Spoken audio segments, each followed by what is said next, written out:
అమ్మా భవానీ లోకాల నేలే ఓంకార రూపమమ్మా, తల్లి నీ మహిమల్ని చూపవమ్మా.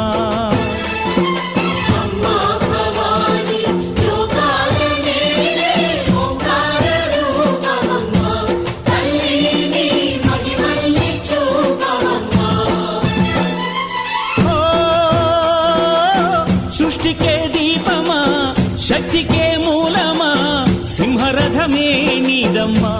అమ్మ దుర్గమ్మ భక్తులను దీవించుమా.